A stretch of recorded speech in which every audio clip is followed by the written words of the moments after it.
Salut à tous et bienvenue. Vous êtes prêts à plonger dans un moment de détente et de sérénité?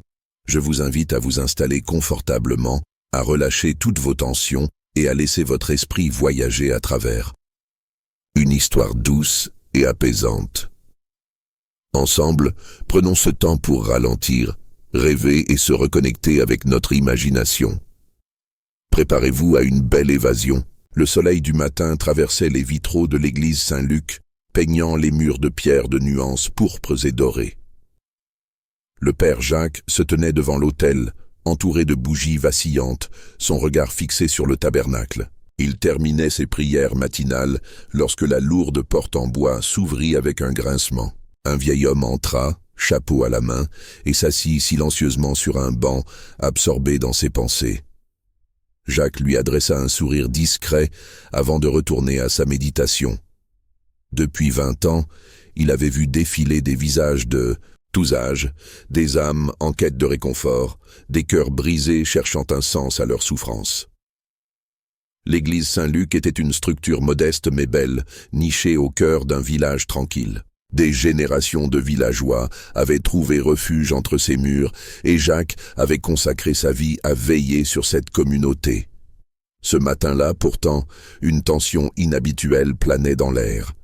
Alors qu'il quittait l'autel pour s'asseoir sur l'un des bancs arrière, il remarqua une enveloppe glissée sous la porte. Intrigué, il se leva pour la ramasser. L'enveloppe était ordinaire, sans nom ni adresse, seulement une légère trace de terre sur le bord. Jacques retourna s'asseoir, ouvrit l'enveloppe et découvrit une feuille pliée en deux. Les lignes manuscrites étaient nettes mais pressées, comme si l'auteur avait écrit avec urgence. Le message était direct. Un crime se prépare. Une vie est en danger. Tu es le seul qui puisse l'empêcher. Le cœur de Jacques battit plus, vite. Qui aurait pu écrire cela, et pourquoi le lui adresser? La signature était absente, et aucun indice évident n'accompagnait la lettre. Il lut et relut les mots, espérant qu'un détail caché se révélerait. Rien. L'écriture était inconnue. Pourtant, le ton semblait sincère, presque désespéré. Jacques ferma les yeux et prit une profonde inspiration. Pendant des années, il avait entendu des confessions qui l'avaient marqué, des histoires d'erreurs et de regrets. Mais jamais il n'avait été confronté à un avertissement aussi direct, à une telle responsabilité. Si cette lettre disait vrai, alors quelqu'un, dans ce village, risquait de perdre la vie. Devait-il agir et comment? La police ne prendrait peut-être pas au sérieux un message aussi vague, et il n'avait aucune preuve tangible. Le vieil homme, toujours assis à l'avant, se signa puis se leva lentement, sortant sans un mot. Jacques resta seul dans le silence, l'enveloppe encore en main. Une voix intérieure lui disait qu'il ne pouvait ignorer cet appel. Sa vocation ne se limitait pas à administrer les sacrements ou à prêcher. Protéger la vie humaine, intervenir là où personne d'autre ne le ferait, cela faisait aussi partie de sa mission. Il passa le reste de la journée à réfléchir à la meilleure façon de répondre à cette énigme. Il parlait avec les villageois, comme à son habitude, mais cette fois, il écoutait attentivement chaque mot, chaque allusion. Rien dans leur conversation ne semblait confirmer l'existence d'un complot ou d'un danger imminent. Pourtant, l'intuition de Jacques lui murmurait que cette lettre n'était pas un canular. En fin d'après-midi, alors que le soleil déclinait, il s'assit à son bureau dans le presbytère et relut encore la lettre.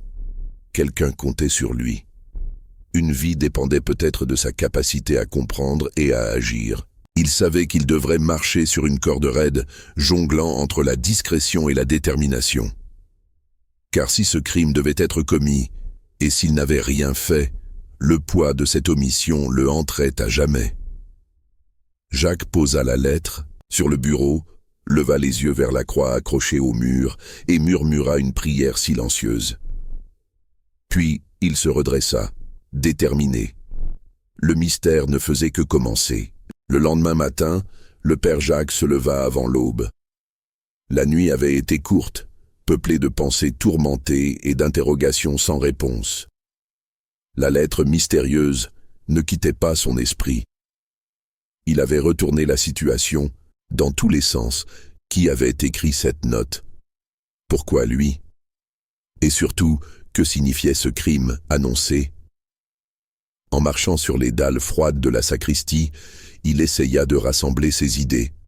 Le village semblait endormi sous un épais brouillard. Les toits des maisons émergeaient à peine de la brume, et les rares lampadaires encore allumés projetaient une lumière vacillante. Jacques enfila son manteau et décida de se rendre à la place du marché. Si quelqu'un dans le village avait remarqué quelque chose d'étrange, c'était là qu'il le saurait. La place était presque déserte. Seuls quelques commerçants commençaient à installer leurs étals, bâillant derrière leurs cagettes de fruits et leurs sacs de farine. Jacques s'approcha de Madame Bertin, la boulangère, une figure incontournable du village. Elle avait toujours une oreille attentive et un réseau de contacts impressionnant. « Bonjour, Madame Bertin », lança-t-il en s'efforçant de paraître détendu. « Avez-vous entendu parler de quelque chose d'inhabituel ces derniers temps ?»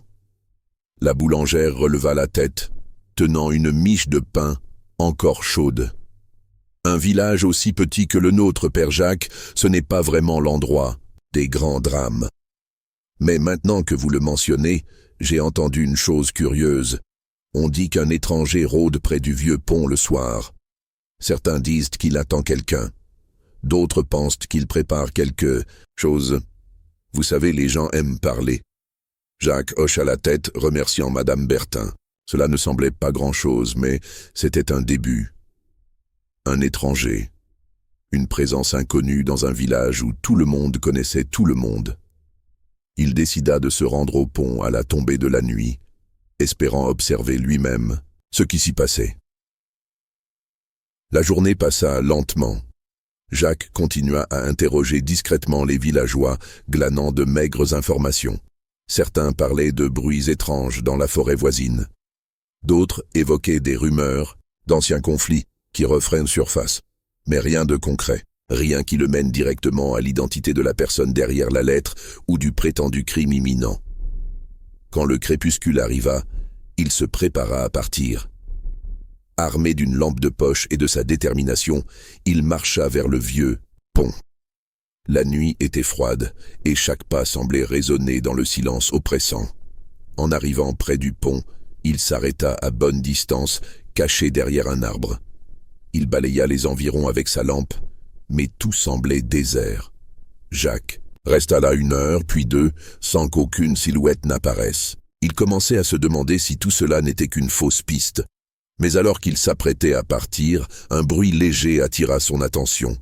Un craquement de branches, un froissement de feuilles. Il éteignit sa lampe et plissa les yeux, tentant de distinguer quelque chose dans l'obscurité. Une forme se détacha lentement de l'ombre. C'était un homme, grand et mince, vêtu d'un manteau sombre. Il se tenait sur le pont, regardant fixement l'eau en contrebas. Jacques retint son souffle. L'homme ne bougeait pas, comme s'il attendait quelqu'un ou quelque chose. Puis, au bout de quelques minutes, il tourna brusquement la tête comme s'il avait senti une présence. Jacques se recula légèrement, mais l'homme ne semblait pas l'avoir vu. Il quitta le pont aussi soudainement qu'il y était apparu, disparaissant dans la forêt. Jacques resta figé, son esprit en ébullition. Était-ce lui, l'étranger dont on parlait? Était-ce cet homme que la lettre mentionnait, celui qui préparait un crime? Une fois de retour au presbytère, Jacques se sentait plus confus que jamais. Il avait un début de réponse, mais aussi de nouvelles questions. Et le temps jouait contre lui. Le lendemain, le père Jacques tenta de maintenir une routine normale, malgré l'agitation intérieure qui ne le quittait pas. Après la messe du matin, il s'installa à son bureau avec un café chaud et entreprit de relire la mystérieuse lettre. Il espérait y déceler un détail qui l'aurait manqué, une piste qui pourrait lui permettre d'identifier l'auteur ou de comprendre le sens du message. Cependant, plus il relisait les lignes, plus elles lui semblaient énigmatiques. L'urgence dans le ton était indéniable, mais l'absence de tout nom ou de référence claire le laissait dans le flou. Était-ce un avertissement sincère ou un stratagème pour le manipuler? Il repensa à l'homme qu'il avait vu sur le pont la nuit précédente. Qui était-il? Que faisait-il là, seul, à cette heure tardive? Décidant qu'il devait approfondir ses recherches, Jacques se rendit chez la vieille Marthe, une femme âgée qui vivait à l'écart du village. Marthe était connue pour ses souvenirs précis et sa connaissance des anciennes histoires locales. Si cet étranger avait des liens avec le village ou ses environs, elle pourrait peut-être l'aider à en savoir plus. En chemin, le prêtre sentit l'air de la campagne se charger d'humidité. Les nuages bas donnaient à la forêt environnante une allure presque irréelle. En approchant de la maison de Marthe, une petite chaumière entourée de roses trémières, Jacques fut frappé par le silence. Il frappa doucement à la porte. « Entrez, c'est ouvert !» lança la voix chevrotante de Marthe. À l'intérieur, la maison était comme un musée de souvenirs. Des photos anciennes, des bibelots poussiéreux et des bouquets de lavande séchée tapissaient les étagères. Marthe, assise près de la cheminée, l'accueillit avec un sourire fatigué. « Père Jacques, que me vaut l'honneur de votre visite ?» Jacques lui expliqua brièvement qu'il recherchait des informations sur un étranger aperçu au village, sans révéler la lettre ni son contenu. « Un étranger, dites-vous » fit Marthe en plissant les yeux. « Il y a bien longtemps. Avant votre arrivée, il y avait des rumeurs sur un homme mystérieux qui venait à la tombée de la nuit. Les gens disaient qu'il cherchait quelque chose. Certains prétendaient même qu'il avait des comptes à régler avec la famille Lemoine. » Jacques fronça les sourcils. La famille Lemoine, aujourd'hui disparue, avait autrefois été influente dans le village. Il avait entendu des histoires sur leur richesse et leur pouvoir, mais aussi sur des disputes familiales qui s'étaient terminées tragiquement. « Que savez-vous exactement sur ces disputes ?» demanda-t-il. Marthe haussa les épaules, le regard perdu dans ses souvenirs. « Oh, ce n'est que des racontards de l'époque. On disait qu'un héritage avait été contesté, qu'il y avait eu des trahisons. Mais vous savez comment les gens aiment exagérer. Pourtant, si cet étranger est lié au Lemoine, alors peut-être qu'il cherche à régler un vieux différend.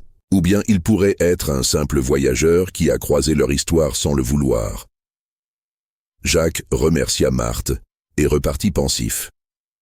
Les paroles de la vieille femme ne confirmaient rien, mais elles ajoutaient une nouvelle dimension au mystère. Si cet homme avait un lien avec une ancienne affaire de famille, cela pourrait expliquer pourquoi quelqu'un avait décidé de le prévenir. Ce soir-là, Jacques retourna au pont. Il resta à l'écart, dissimulé dans l'obscurité, observant chaque mouvement. Il savait qu'il ne pourrait pas rester passif. Plus il avançait dans cette énigme, plus il sentait que son rôle dépassait celui d'un simple prêtre. Il était désormais un témoin, peut-être même un acteur, dans une intrigue où la foi et le devoir se mêlaient à des secrets vieux de plusieurs générations. Le soleil se levait à peine lorsque Jacques quitta l'église pour se rendre à l'ancienne maison des Lemoine, une grande bâtisse abandonnée à la lisière du village. Depuis les révélations de Marthe, cette demeure hantait ses pensées. Si cet étranger était lié à cette famille, peut-être y trouverait-il des indices. L'idée d'explorer une maison en ruine n'enchantait pas Jacques, mais il savait qu'il devait agir. Il emporta une lampe torche et un petit carnet où il notait ses observations depuis qu'il avait reçu la lettre mystérieuse. En approchant de la demeure, Jacques sentit un frisson le parcourir. Les volets étaient clos et la peinture des murs s'écaillait par endroits. La végétation avait envahi le jardin et la grille, autrefois majestueuse, était désormais couverte de rouille. Pourtant, il y avait une étrange beauté dans ce lieu oublié, comme si le passé y était, resté figé, attendant qu'on vienne le déterrer. Jacques poussa la porte d'entrée, étonné de la trouver déverrouillée. Le bois craqua sous la pression, libérant une odeur de poussière et d'humidité. À l'intérieur, tout semblait figé dans le temps. Des meubles recouverts de draps, des cadres à moitié décrochés et des livres ouverts sur des tables, comme si les habitants s'étaient absentés quelques instants seulement. Mais il n'y avait personne, pas un bruit, si ce n'est celui de ses propres pas résonnant sur le parquet. Le prêtre alluma sa lampe torche et commença à inspecter les pièces, le salon, le bureau, la salle à manger. Il prenait son temps, examinant les détails, espérant trouver une lettre oubliée, une photographie ou un objet qui révélerait l'identité de l'homme qu'il avait vu sur le pont. Mais il n'y avait rien de concluant, seulement des traces de vie passée. Alors qu'il explorait le premier étage, Jacques trouva une porte fermée à clé. Il chercha en vain un moyen de l'ouvrir, mais sans succès. L'idée qu'un mystère puisse se cacher derrière cette porte le rendit nerveux. Il laissa son regard se poser sur la serrure, comme s'il pouvait deviner ce qu'il y avait de l'autre côté.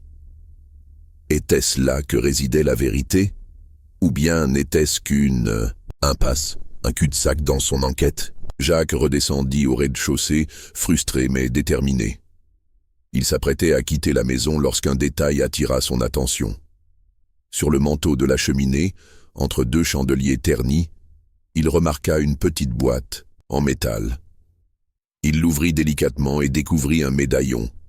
À l'intérieur, une photo d'une jeune femme et d'un homme. L'homme ressemblait étrangement à l'étranger qu'il avait aperçu.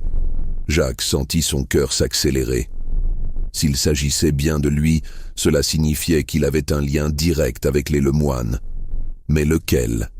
Il rangea le médaillon dans son carnet et quitta la maison, plus troublé que jamais. Dehors, le soleil brillait maintenant pleinement, et les habitants du village commençaient leur journée.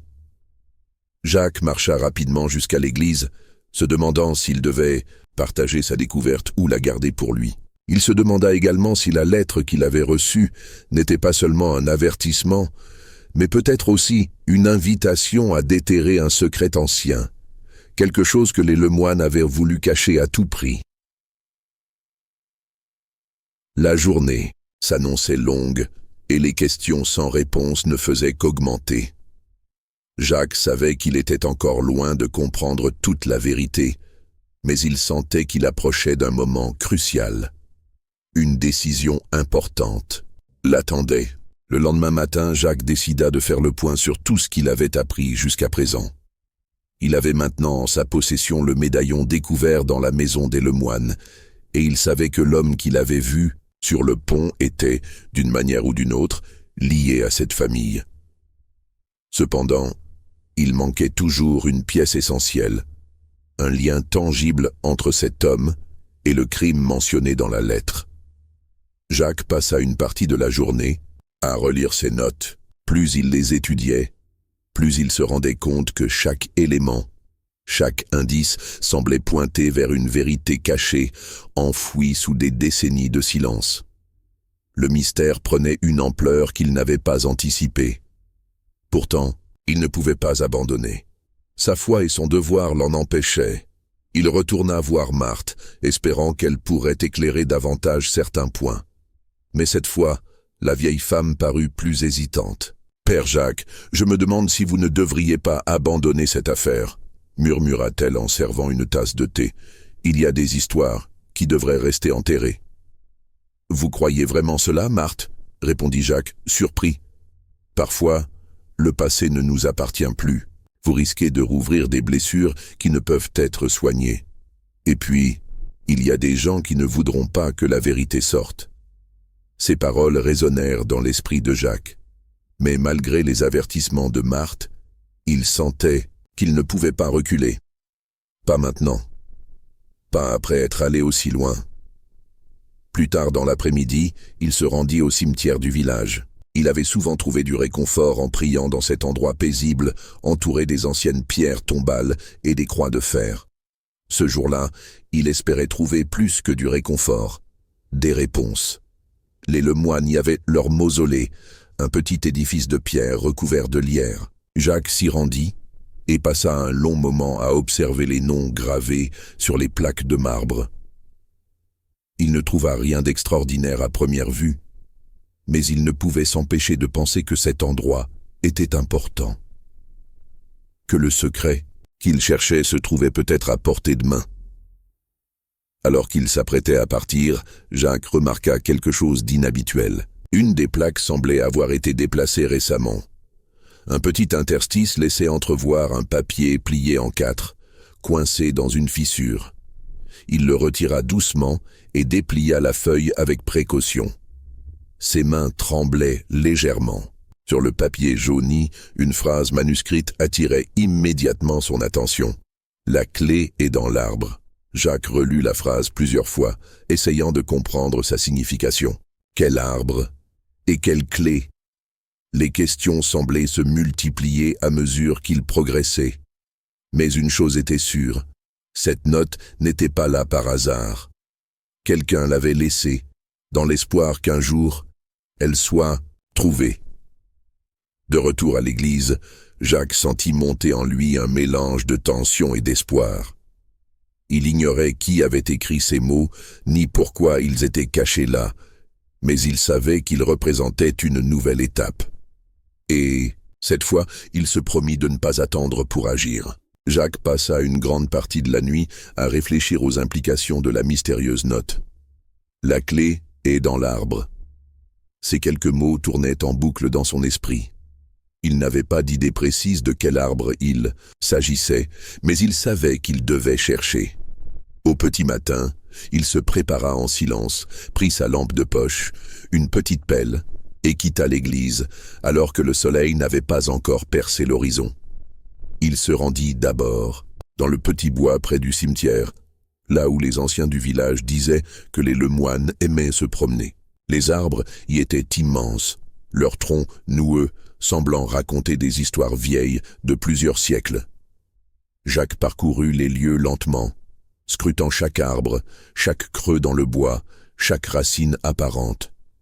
Il s'arrêta devant un vieux chêne imposant.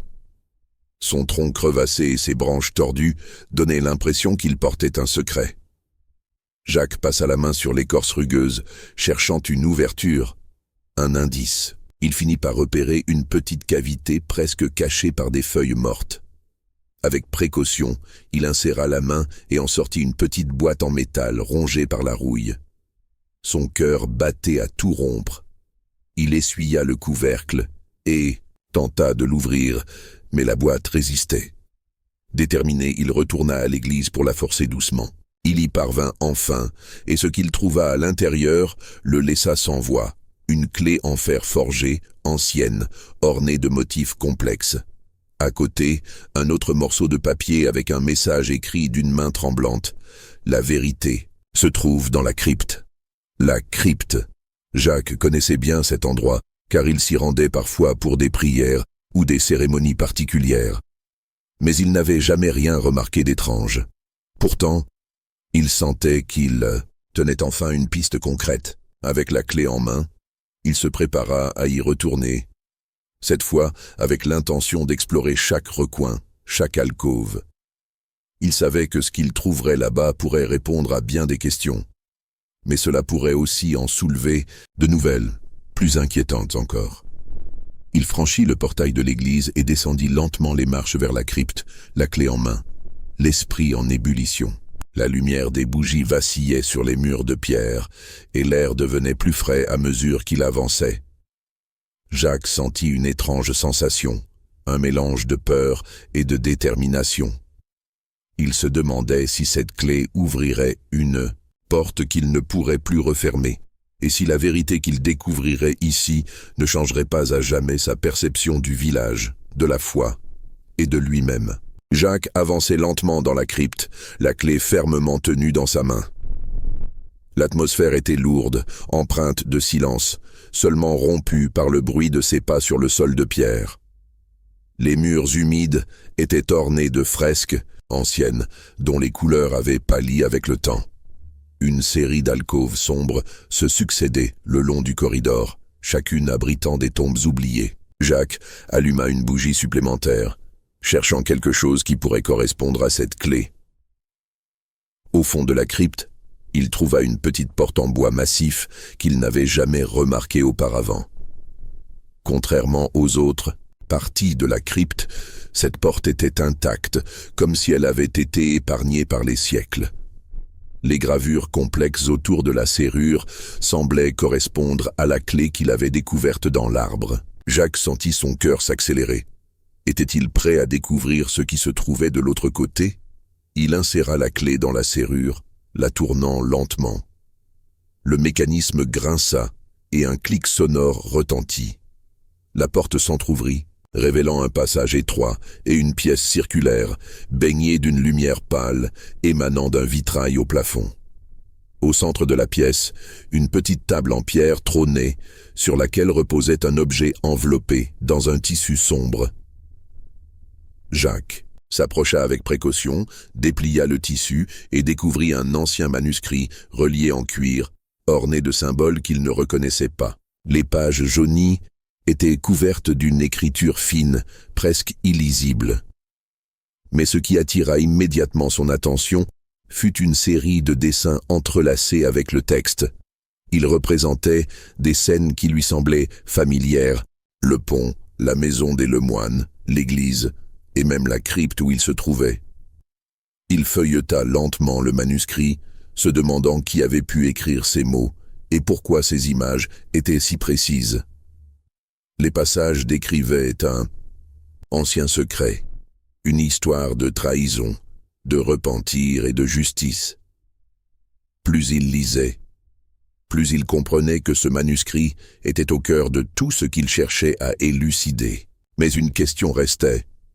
Pourquoi avait-on voulu le cacher ici, dans ce lieu oublié? Jacques resta longtemps dans cette pièce, absorbé par sa lecture. Lorsqu'il quitta la crypte, le manuscrit soigneusement enveloppé sous son bras, il savait qu'il avait fait un pas de géant vers la vérité. Mais il sentait aussi que ce qu'il avait découvert le mènerait à prendre des décisions difficiles, des choix qu'il n'était pas certain de pouvoir assumer. Jacques se retira dans son bureau, la porte fermée derrière lui, pour examiner le manuscrit à la lumière des chandeliers. La pièce était plongée dans un silence solennel, seulement troublé par le froissement des pages anciennes.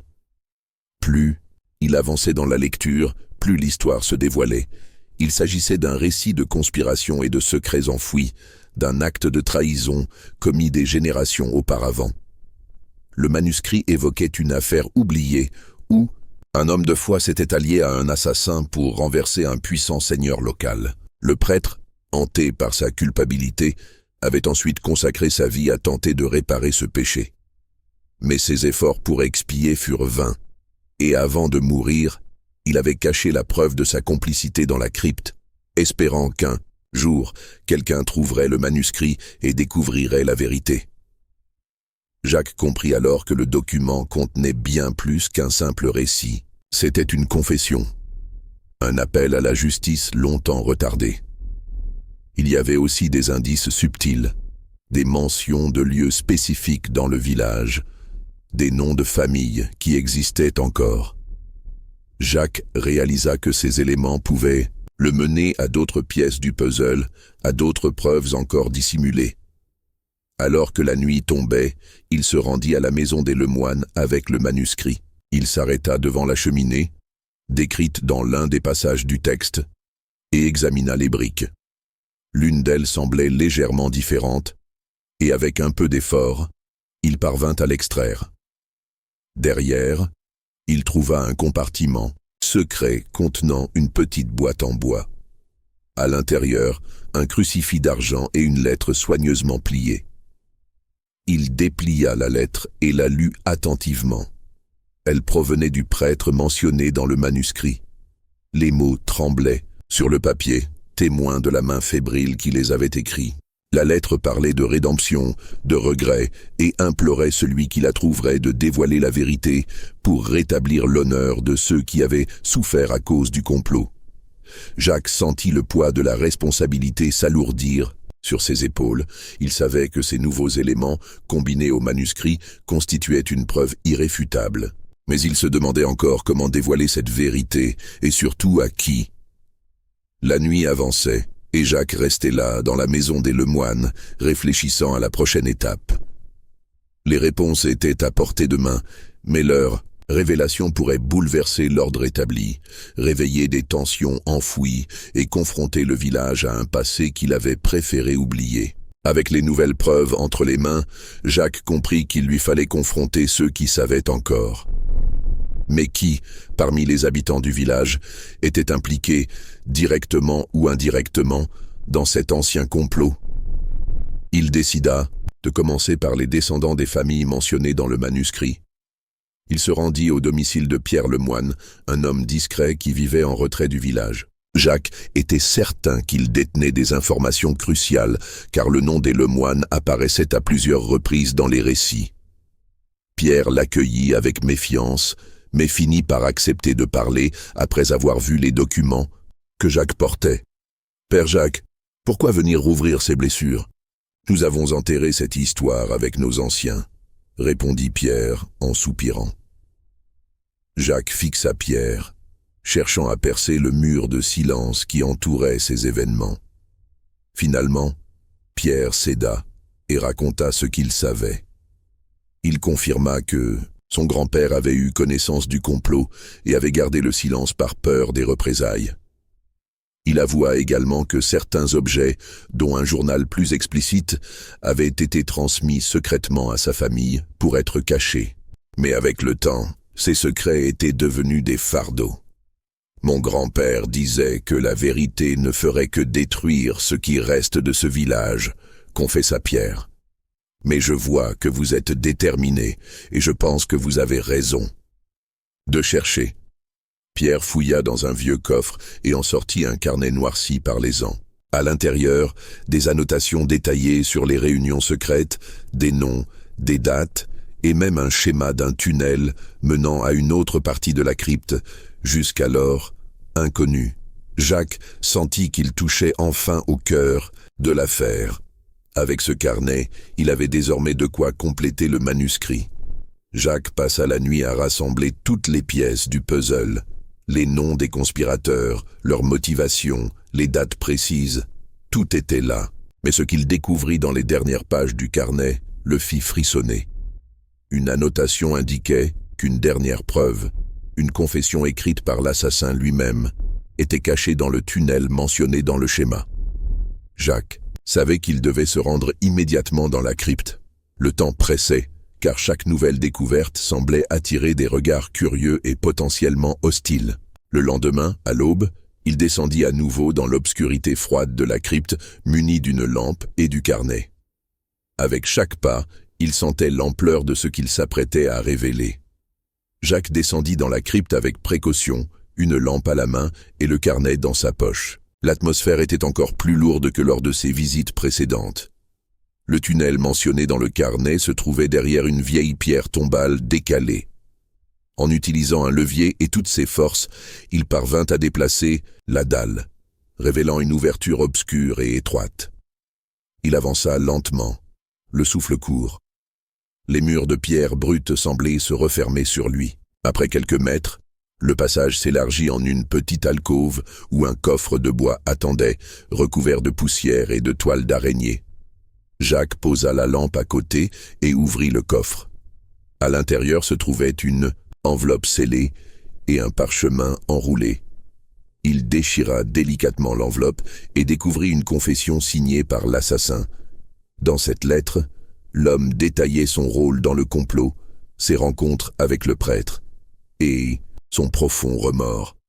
Il expliquait également qu'il avait accepté cet acte contre sa volonté, manipulé par des menaces et des promesses d'un avenir meilleur pour sa famille. La confession était poignante et sincère, révélant l'humanité d'un homme pris au piège, de force bien plus grande que lui. Jacques sentit un mélange d'accomplissement et de tristesse. Il avait enfin réuni toutes les pièces. Il savait que ce qu'il tenait entre ses mains était la clé pour mettre un terme à des décennies de silence et de mensonges. Mais il savait aussi que révéler ces vérités aurait un coût. Certains dans le village verraient ces révélations comme une trahison, tandis que d'autres pourraient enfin trouver la paix. Il remonta à la surface, l'air frais de l'aube lui donnant un nouvel élan. Il décida de rendre publiques ces découvertes de manière réfléchie, en consultant d'abord les anciens et les descendants des familles impliquées. Jacques espérait que cette vérité, bien que douloureuse, pourrait libérer le village de l'ombre du passé. Avec ces révélations, il avait accompli sa mission en tant qu'homme de foi et de vérité. Merci d'avoir pris le temps de regarder cette vidéo. Si vous avez aimé ce moment de détente, n'oubliez pas de laisser un petit like, de vous abonner à la chaîne pour ne rien manquer et d'activer la cloche pour être alerté des prochaines histoires. Votre soutien fait toute la différence et m'aide à continuer à partager ces instants avec vous. À très bientôt pour une nouvelle aventure.